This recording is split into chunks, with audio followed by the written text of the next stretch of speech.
സ്വിറ്റ്സർലൻഡിനെതിരായ quarter final മത്സരത്തിന് ശേഷം Argentina പരിശീലകൻ ലയണൽ സ്കലോനി പറഞ്ഞൊരു വാക്കുണ്ട്. അർജൻറ്റീന ഒരു ഗോൾ വഴങ്ങിക്കഴിഞ്ഞാൽ പിന്നെ അവർ വേറൊരു ടീമാണ്, അവരുടെ ജീൻ തന്നെ വേറൊന്നാണ്. ഇത്തവണ ലോകകപ്പിൻ്റെ സെമി ഫൈനലിൽ ഇംഗ്ലണ്ടിനെതിരെ അവർ നേടിയ വിജയം അതാണ് ഓർമ്മിപ്പിക്കുന്നത്.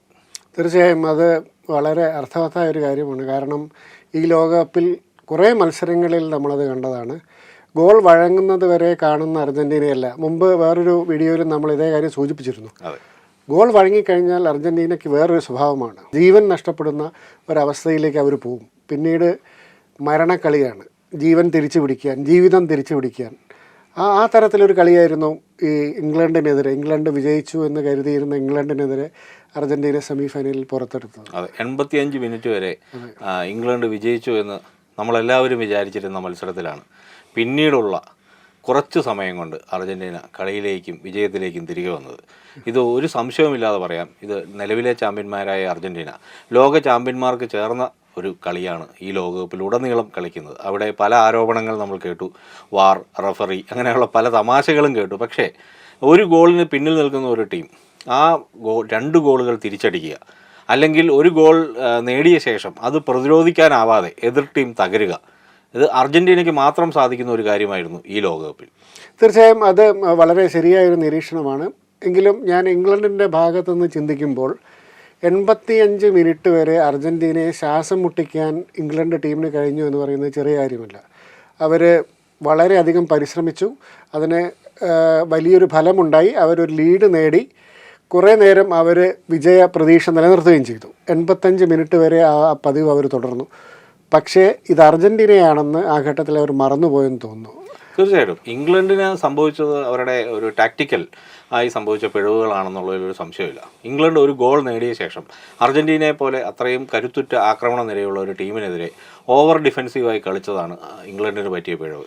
നമ്മൾ കണ്ടതാണ്, ഒരു 55 മിനിറ്റിൽ ഗോൾ വീഴുന്നു, അതിനുശേഷം പിന്നീട് ഉള്ള സമയം അത്രയും അവർ ആ ഗോൾ പ്രതിരോധിക്കാനാണ്, പിന്നീട് ഒരു ഗോൾ വഴങ്ങി കളി സമനിലയിലേക്ക് പോകാതിരിക്കാനാണ് ഇംഗ്ലണ്ട് ശ്രമിച്ചത്. അവരുടെ ഹാരി കെയ്നും ജൂഡ് ബെല്ലിംഗാമും ഉൾപ്പെടെയുള്ള എല്ലാ പ്ലെയേഴ്സും അവരുടെ ഡിഫൻസ് ലൈനിലേക്ക് വന്ന് നിൽക്കുകയും കളി പ്രതിരോധിക്കുകയും ചെയ്തു. ആ സമയത്ത് അർജൻറ്റീനയ്ക്ക് അവർക്കെല്ലാവർക്കും അവരുടെ ഓൾ ഔട്ട് അറ്റാക്കാണ് നമ്മൾ കണ്ടത്. അവരുടെ മുഴുവൻ താരങ്ങളും അവിടെ വന്ന് ഒരു ബിൽഡപ്പ് നടത്തി. ആ ബിൽഡപ്പിൽ ഏറ്റവും ഒടുവിലാണ് ഗോൾ വീഴുന്നത്. അതിനു മുമ്പ് മറ്റു ഗോളവസരങ്ങൾ ഉണ്ടാകുന്നുണ്ട്. ഇതെല്ലാം നമ്മൾ കാണുന്നുണ്ട്. അവിടെ കുറച്ചുകൂടെ ഒരു ഒഫൻസീവായ ഒരു ഗെയിമിന് ഇംഗ്ലണ്ട് മുതിർന്നിരുന്നെങ്കിൽ ഒരുപക്ഷെ മത്സരഫലം മറ്റൊന്നാകുമായിരുന്നു. ലോകത്തെ ഏറ്റവും മികച്ച ടാക്ടീഷ്യന്മാരിൽ ഒരാളെന്ന് പറയപ്പെടുന്ന തോമസ് ടുഹേൽ ഒരു വലിയ മണ്ടത്തരം ഇതിനിടയ്ക്ക് കാണിച്ചിരുന്നു. ഏതാണ്ട് ഒരു മണിക്കൂറോളമായപ്പോൾ മുന്നേറ്റ നിരയിലുള്ള താരങ്ങളെ പിൻവലിച്ച് ഡിഫെൻസീവ് താരങ്ങളെ ഇറക്കി അദ്ദേഹം ഒറ്റ ഗോളിൽ തൂങ്ങി ആ വിജയം പിടിച്ചെടുക്കാൻ ശ്രമിച്ചത് തികച്ചും പരാജയമായി മാറി. അതേസമയം മറുവശത്ത് അർജൻറ്റീനയുടെ കോച്ച് ലയണൽ സ്കലോനിയുടെ സബ്സ്റ്റിറ്റ്യൂഷൻസ് ഒക്കെ വിജയിക്കുകയും ചെയ്തു. നമ്മൾ കണ്ടതാണ്, അവിടെ കഴിഞ്ഞ ലോകകപ്പിൻ്റെ ഫൈനൽ വരെ കളിച്ച എക്സ്പീരിയൻസ് ഉള്ള നിക്ലാസ് ഒട്ടമണ്ടി, റോഡ്രിഗോ ഡി പോൾ തുടങ്ങിയ താരങ്ങളെയാണ് അവിടേക്ക് ഇറക്കി വിട്ടത്. ഏറ്റവും ഒടുവിൽ ലൗറ്റാരോ മാർട്ടിനസ് വന്നു. ലൗറ്റാരോ ഇവിടുത്തെ വിജയ ഗോൾ നേടുകയും ചെയ്തു.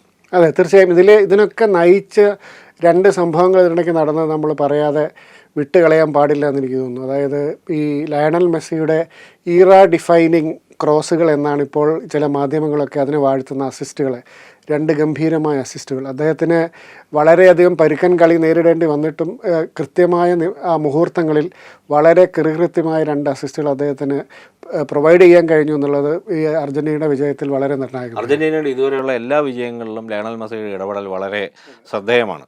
അർജൻറ്റീനയ്ക്ക് വേണ്ടി ലയണൽ മെസ്സി ഇത്തവണ നമുക്കറിയാം ഗോൾഡൻ ബൂട്ട് നേടാൻ വേണ്ടി മുൻനിരയിൽ തന്നെ ഉണ്ട്. എംബപ്പയ്ക്കൊപ്പം തന്നെ ഉണ്ട്. അതിൽ എംബപ്പെ ലോകകപ്പിൽ നിന്നും ഇനിയും എംബപ്പയ്ക്ക് ഒരു മത്സരം കൂടി ബാക്കിയുണ്ട്, ഒരു ലൂസേഴ്സ് ഫൈനൽ. എങ്കിൽ പോലും ആ ഗോൾ അടിച്ച് മുന്നിലുള്ളപ്പോൾ തന്നെ ഗോൾ അസിസ്റ്റുകളിലും മെസ്സി ഒപ്പം നിൽക്കുകയാണ്. ഇനിയും അങ്ങോട്ട് നോക്കുമ്പോൾ ഈ മെസ്സിയുടെ ഈ അസിസ്റ്റുകൾ പോലും അർജൻറ്റീനയുടെ വിജയത്തിൽ വളരെയധികം നിർണായകമാണ്. തീർച്ചയായും ഈ മത്സരത്തിൽ വേറെ ചില കാര്യങ്ങൾ കൂടി സംഭവിച്ചു എന്നുള്ള കാര്യം നമ്മൾ ഓർക്കേണ്ടതുണ്ട്. ആദ്യ പകുതിയിൽ നടന്ന ഫൗളുകൾ ഏറെ നേരം ഇരു ടീമുകളും തമ്മിൽ സംഘർഷഭരിതമായ മുഹൂർത്തങ്ങളിലൂടെയാണ് കടന്നുപോയത്. റഫറിക്ക് പലപ്പോഴും എന്താണ് ചെയ്യേണ്ടതെന്ന് അറിയാത്തൊരവസ്ഥയുണ്ടായിരുന്നു. എങ്കിലും അതിനുശേഷം മത്സരം ഒരു ടെമ്പോയിലേക്ക് നീങ്ങിയതിന് ശേഷം പിന്നീടുള്ള മത്സരം വളരെ എൻഗേജിങ് ആയിരുന്നു, ഇൻട്രസ്റ്റിംഗ് ആയിരുന്നു അവസാന നിമിഷം വരെ. ഇംഗ്ലണ്ട് അർജന്റീന മത്സരം ഞാൻ ഇതിനു മുമ്പത്തെ എൻ്റെ ഓർമ്മയിലുള്ള 2002 ലോകകപ്പിലേതാണ്. ആ മത്സരവുമായി താരതമ്യം ചെയ്യുമ്പോൾ ഈ മത്സരം ഏതാണ്ട് ഒരുപോലെ തന്നെയാണ് എനിക്ക് ഫീൽ ചെയ്തത്. കാരണം ഇംഗ്ലണ്ടും അർജന്റീനയും തമ്മിൽ ഉള്ള കളി, അത് കളിക്കളത്തിലായാലും ഗാലറിയിലായാലും, ഇന്നത്തെ മത്സരം തന്നെ ഗാലറിയിൽ അതിനു മുമ്പ് തന്നെ ആരാധകർ തമ്മിലുള്ള ഒരു മത്സരം തുടങ്ങിക്കഴിഞ്ഞിരുന്നു. അതിനുശേഷം അതിൻ്റെ ഒരു തുടർച്ച പോലെയാണ് ഗ്രൗണ്ടിലേക്ക് വന്നത്. തുടർച്ചയായ ഫൗളുകൾ, നമ്മൾ ആദ്യം കണ്ടു തുടങ്ങുന്നത് തന്നെ ഗോളുകളല്ല, ഫൗളുകളാണ്. ആ ഫൗളുകൾ ഇത് 2002 ഇങ്ങനെ തന്നെ ആയിരുന്നു. നമുക്കറിയാമല്ലോ, മൈക്കൽ ഓവനെ ഫൗൾ ചെയ്തതിനാണ് അന്ന് മൗറിഷ്യോ പോച്ചറ്റിനോ ഫൗൾ ചെയ്തതിനാണ് ഒരു ഡേവിഡ് ബെക്കാമിന് ഒരു പെനൽറ്റി കിട്ടുന്നതും ഒരേ ഒരു ഗോളിൽ ഇംഗ്ലണ്ട് ആ മത്സരം വിജയിക്കുന്നതും.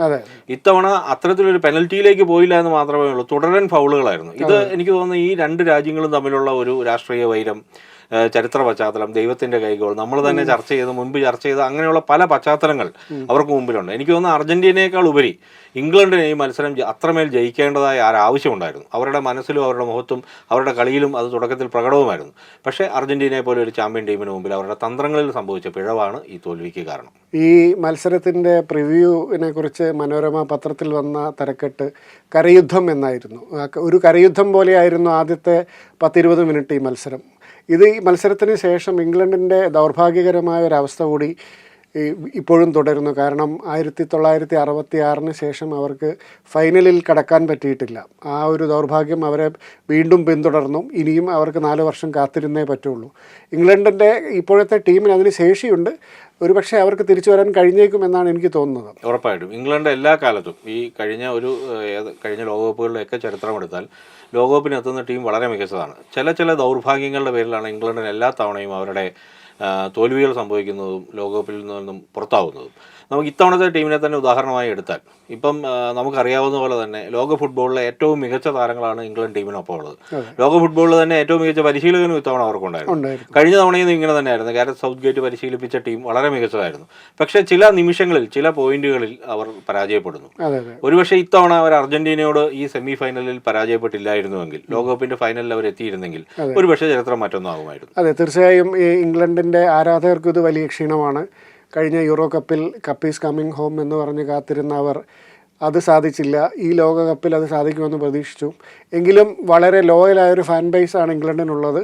അത് ഇംഗ്ലണ്ടിലെ ആരാധകരും ലോകമെങ്ങുമുള്ള ഇംഗ്ലണ്ട് ഫുട്ബോളിനെ സ്നേഹിക്കുന്നവരും ആ ഒരു ലോയൽറ്റി തുടരുമെന്നാണ് എൻ്റെ ഒരു പ്രതീക്ഷ. തീർച്ചയായിട്ടും ഒരു കാര്യം കൂടി എനിക്ക് പറയണമെന്നുണ്ട്. അർജന്റീനയുടെ കളിയെ നമ്മൾ എപ്പോഴും വിലയിരുത്തുമ്പോൾ കാലങ്ങളായി കാണുന്ന ഒരു കളിയുണ്ട്. അർജന്റീന എതിരാളികളെ ദേഷ്യം പിടിപ്പിച്ച് അതിലൂടെ അവരുടെ സമനില തെറ്റിച്ച് കളി ജയിക്കാൻ ഇഷ്ടപ്പെടുന്ന ഒരു ടീമാണ്. കാലങ്ങളായി നമ്മളത് കണ്ടിട്ടുമുണ്ട്. ഇന്നത്തെ കളിയിലും ഏറെക്കുറെ അർജന്റീന അതിൽ വിജയിച്ചു എന്ന് വേണം കാണാൻ. അങ്ങനെ നോക്കുമ്പോൾ ഇംഗ്ലണ്ട് കളിച്ചത് കുറച്ചുകൂടെ മാന്യമായ ഫുട്ബോളായിരുന്നു. അവരുടെ ഫൗളുകളുടെ എണ്ണം കുറവായിരുന്നു. അവരുടെ മൊത്തത്തിലുള്ള കളിക്കളത്തിലെ ഇടപെടൽ അല്പം കൂടി മാന്യമായിരുന്നു എന്ന് പറയാം. അർജന്റീന അതേസമയം അത് കളിയുടെ അന്തസ്സിന് ചേരുന്നത് തന്നെയാണ്. കളിയുടെ ഒരു ഫെയർ പ്ലേയുടെ ഭാഗമായതാണെങ്കിൽ പോലും, ഫൗളുകൾ പോലും, ഇന്റർസെപ്ഷൻസും അല്ലെങ്കിൽ ക്ലിയറൻസുകളും ഒക്കെ ഈ കളിയുടെ ഭാഗമാണെങ്കിൽ പോലും കുറച്ചുകൂടി ഇംഗ്ലണ്ട് കുറച്ചുകൂടി കളിക്കളത്തിൽ ഒരു ജെന്റിൽമാൻസ് ഗെയിമാണ് പുറത്തെടുത്തത്. പക്ഷേ ഇംഗ്ലണ്ടിനെ സംബന്ധിച്ച് അവരുടെ ഈ ഒരു താരനിര, അവരുടെ ഒരു പ്രതിഭ വരും കാലങ്ങളിൽ ഉറപ്പായും ഇംഗ്ലണ്ടിന് കിരീടം നേടിക്കൊടുക്കുമെന്നതിൽ നമുക്ക് യാതൊരു തർക്കവുമില്ല. അൾട്ടിമേറ്റ്ലി ഒരു ടൂർണമെൻറ്റിൻ്റെ ഫൈനലിൽ എങ്ങനെ എത്തണം എന്നതിനെക്കുറിച്ച് വ്യക്തമായ ധാരണയുള്ളൊരു ടീമാണ് അർജന്റീന. അവർ പലകുറി ഫൈനലിൽ എത്തിയതാണ്, ഫൈനലുകൾ വിജയിച്ച ടീമാണ്. ആ ഒരു ധാരണ അവരെ ഈ മത്സരത്തിൽ സഹായിച്ചിട്ടുണ്ട്. ഫൈനലിലും ഒരു പക്ഷേ അവരെ ഈ പരിചയ സമ്പന്നത സഹായിച്ചേക്കുമെന്നാണ് എൻ്റെ തോന്നുന്നത്. തീർച്ചയായിട്ടും ഫൈനൽ ഏറെക്കുറെ സമാനമായ ശൈലികളും ഒക്കെയുള്ള രണ്ട് ടീമുകൾ തമ്മിലാണ് ഇത്തവണ വരാൻ പോകുന്നത്. അർജന്റീനയും സ്പെയിനും, സ്പാനിഷ് സംസാരിക്കുന്ന രണ്ട് രാജ്യങ്ങൾ, അല്ലെങ്കിൽ സ്പാനിഷ് ലീഗിനോട് വളരെയധികം ബന്ധമുള്ള രണ്ട് ടീമുകൾ. അത് ലയണൽ മെസ്സി ആയാലും ലെമീൻ യമാൽ ആയാലും ഇനി ലോകകപ്പിൻ്റെ ഫൈനലിൽ കാണാനിരിക്കുന്നത് അതിഗംഭീരമായൊരു പോരാട്ടമായിരിക്കും എന്നതിൽ ഒരു തർക്കവുമില്ല. അതേക്കുറിച്ച് പിന്നീട് സംസാരിക്കാമെന്ന പ്രതീക്ഷയോടെ നമുക്ക് വിടവാങ്ങാം.